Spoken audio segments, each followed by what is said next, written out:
Hey there, I'm Maz, and welcome to Maz Show. This is your space to explore big ideas through books, society, knowledge, and history, all with one goal to build a better world and a brighter future. If you are curious, reflective, and ready to grow, you're in the right place. So tap follow, hit subscribe, and let's get thinking.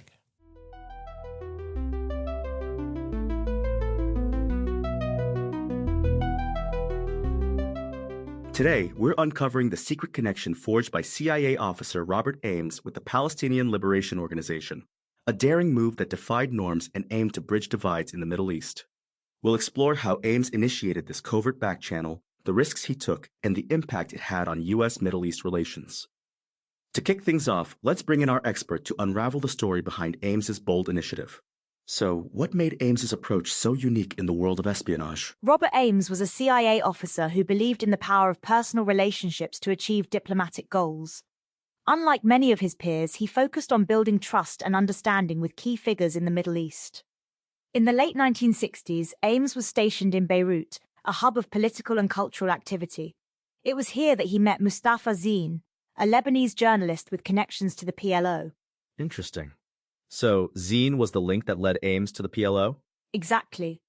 Through Zine, Ames learned about Ali Hassan Salameh, a prominent figure in the PLO known as the Red Prince. Salameh was charismatic and influential, making him a valuable contact for Ames. The Red Prince sounds like a character straight out of a spy novel. What was Salameh's role in the PLO? Salameh was Arafat's intelligence chief and played a key role in the PLO's operations. Despite his controversial image, Ames saw potential in establishing a dialogue with him. And Ames decided to take the bold step of initiating contact. How did he manage to do that? Ames proposed a secret back channel to Salameh, claiming high-level US approval, a risky move since he didn't actually have such authorization. His confidence and diplomatic skills convinced Zain to arrange a meeting. That's quite a gamble.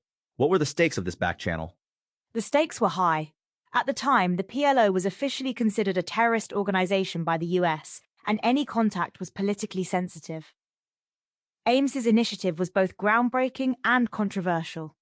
So, Ames was essentially operating in uncharted territory. What was the outcome of his efforts? Ames successfully established a dialogue with Salameh, creating a unique channel for communication between the US and the PLO. This back channel allowed for exchanges that were impossible through official channels. It sounds like Ames's approach was ahead of its time. How did this impact U.S.-Middle East relations? While the back channel didn't lead to immediate breakthroughs, it demonstrated the potential of personal diplomacy in resolving conflicts. Ames's work laid the groundwork for future dialogues between the US and the PLO. Reflecting on Ames's story, what lessons can we draw about the role of espionage in diplomacy? Ames's story highlights the importance of empathy and trust in diplomacy. It shows that even in the shadowy world of espionage, human connections can pave the way for understanding and peace. So, when you step back from all this, Ames's legacy seems to be a testament to the power of bridging divides through dialogue. Absolutely. Ames's approach reminds us that diplomacy isn't just about policies, it's about people. His efforts, though risky, were a bold attempt to foster communication in a region fraught with tension.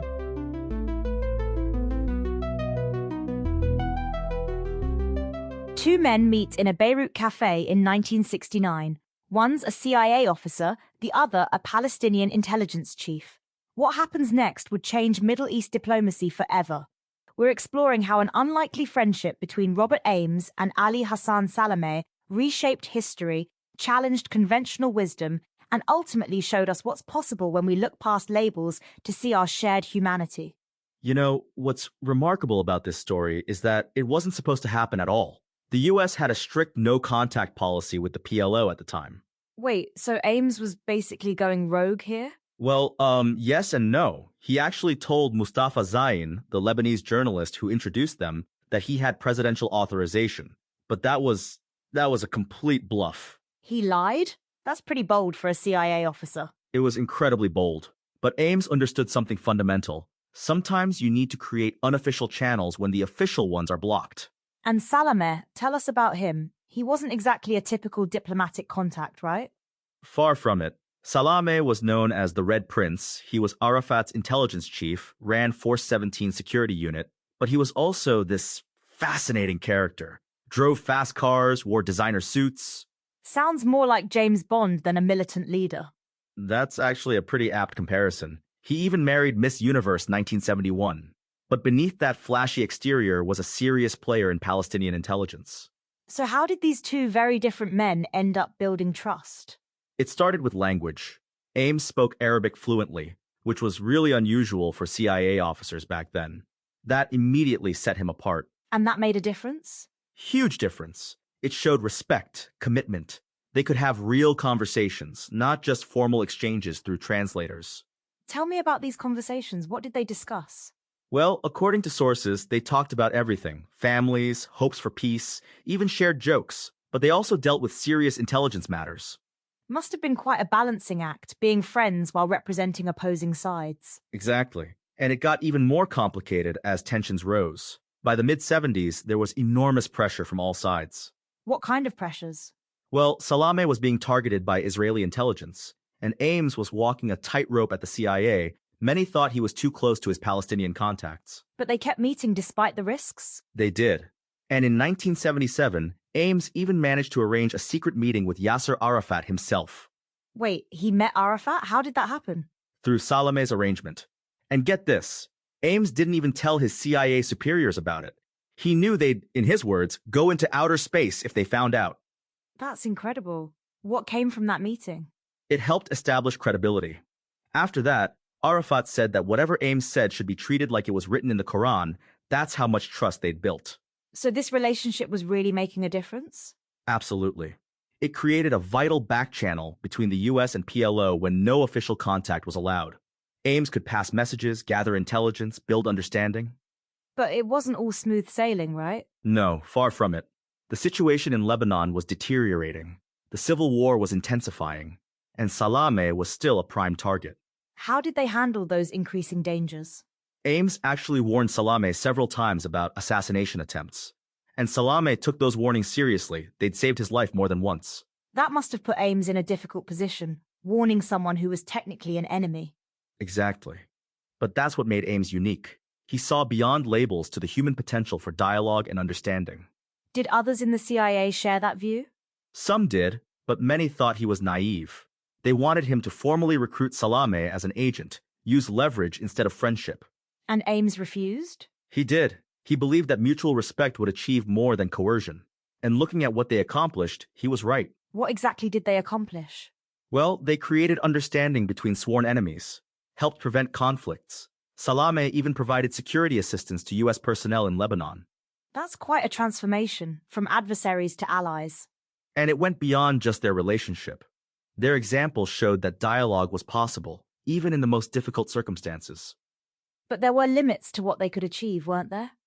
Yes, tragically. Despite all their efforts, they couldn't overcome the broader forces at work. The violence continued to escalate. How did that affect their friendship? They maintained their trust in each other, but the pressures were enormous. Both men knew they were taking huge risks.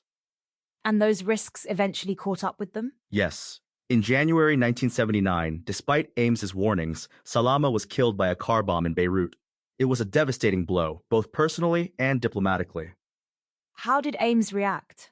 He was heartbroken, not just for the loss of a friend, but because he saw it as a missed opportunity for peace. What happened to the back channel after Salameh's death? It effectively ended. The trust they'd built was irreplaceable. Even U.S. Ambassador Herman Eilts publicly called Salameh's death a great loss for America. That's quite a statement from an ambassador. It shows how valuable their connection had become. They'd created something unique, a bridge between worlds that seemed unbridgeable.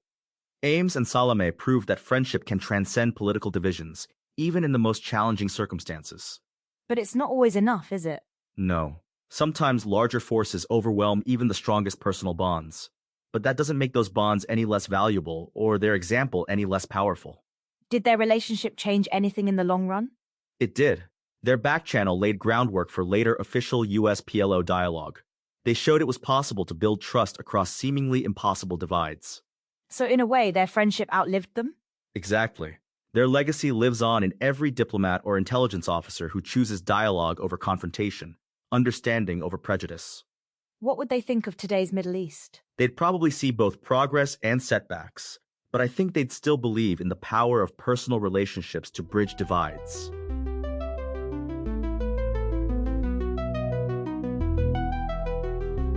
January 27, 1979. Salome was in his Chevrolet driving through Beirut's Snubra neighborhood. A female Mossad agent had parked a car loaded with explosives along his regular route. They knew his routine. Exactly. When his car passed, they detonated the bomb. The explosion was massive, killed Salome and several others instantly. And the impact went way beyond just that explosion, didn't it? Oh, the ripple effects were enormous. First, it basically destroyed this secret channel between the US and the PLO that had taken years to build. Which seems especially significant given what was happening in the region at that time. Right, this was just months after the Camp David Accords. The Middle East peace process was at this crucial juncture, and suddenly this key back channel was gone. You mentioned earlier that some US officials actually spoke out about his death? Yeah, this is fascinating. The US ambassador to Egypt publicly called Salame's death a great loss. Think about that, a US diplomat openly lamenting the death of someone Israel considered a terrorist. That must have caused some diplomatic tension. Absolutely. It highlighted this growing rift between different approaches to Middle East peace, force versus dialogue. And what about within the PLO itself? How did they react? Salome's death created this huge power vacuum. And here's the thing, the people who filled that vacuum were generally more hardline, less interested in dialogue with the West. So in trying to eliminate a threat, they might have actually made things worse? That's exactly what some analysts argue. The loss of moderating voices like Salome may have pushed the Palestinian movement toward more radical positions. You know what's striking about this whole story? The layers of complexity. Here's a man who was simultaneously a terrorist to some, a peacemaker to others, and maybe both at once. And the CIA's position, trying to maintain relationships with both Israel and the PLO. It really shows how complicated intelligence work can be. Sometimes you're working with people your allies consider enemies. Let's talk about the immediate aftermath. How did Arafat respond? Arafat was furious, not just about losing Salame, but about losing this secure channel to Washington. It damaged trust significantly. And this was right when that channel might have been most valuable, right? Exactly. The late 70s and early 80s were this crucial period of potential peace initiatives. Losing Salame meant losing opportunities for dialogue. It's interesting how one death can have such far-reaching consequences. And what's really tragic is that some of those consequences are still playing out today. How so? Well, think about the timing. After Salame's death, we see this gradual shift toward more radical elements in the region. By the early 80s, we're seeing the rise of groups like Hezbollah. So there's this direct line from his assassination to the transformation of the entire regional dynamic. The loss of moderating voices, the breakdown of back-channel diplomacy. It's like a domino effect. Exactly. And you know what's really interesting? Some of the same challenges we face today in the Middle East, the lack of dialogue, the absence of trust, they can be traced back to moments like this. Let's talk about the Israeli perspective on this. They considered it a successful operation, right? In the immediate term, yes. They had eliminated someone they saw as a key threat. But even some Israeli intelligence officials later questioned the long-term wisdom of it. Because of what came after? Exactly. Sometimes eliminating a moderate voice just creates space for more extreme ones to emerge. You mentioned earlier about Salome's lifestyle, the cars, the glamour. Did that affect how he was viewed within the PLO? Interestingly, it actually helped him in some ways. His sophistication, his ability to move in different circles, it made him an effective bridge between worlds. A bridge that was ultimately destroyed. And replaced with walls, you might say. Looking back, do you think there was any way this could have played out differently? If the CIA had chosen to protect him more actively, or if there had been more recognition of his value as a moderate voice, maybe. But that's the challenge of intelligence work. You're often making decisions with incomplete information. And dealing with competing loyalties. Right. The CIA was caught between their relationship with Israel and their investment in this back channel to the PLO. It really shows how there are no simple solutions in Middle East diplomacy. And how actions that seem decisive in the moment can have unforeseen consequences decades later. Salome's story really shows how someone can be both an enemy and a potential partner for peace.